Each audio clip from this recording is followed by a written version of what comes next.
Հեսա լրանում է 7 տարին, որ սրանք իշխանության են եկել, վթարային շենքերի բնակիչների, սոցիալապես վատ վիճակում ապրողների, աղքատների համար դափոնով խոստումներ տալով։ Նիկոլ Փաշինյանը 1000 անգամ ասել է, որ քաղաքացին գերագույն արժեք է։ Հիմա այդ քաղաքացուն, երբ իրենք թողնում են ապրել 4-րդ կարգի վթարային շենքում, ուրեմն ասում են. գերագույն արժեք ջան, ամեն օր վերջին հրաժեշտ տուր,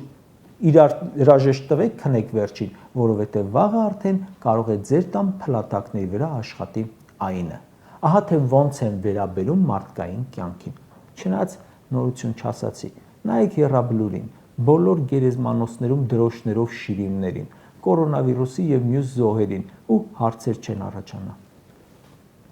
Հեղափոխության ժամանակ նախընտրական քարոզարշավներին թող ասեիք, չենք կարող ձեր խնդիրը լուծել, դրան վաղ չի գալու, բայց ասում եք սաղ կանենք, որն էլ չկարողացանք անել, մեկա դրանք էլ կանենք, բա արեք, մի թալանեք, արեք։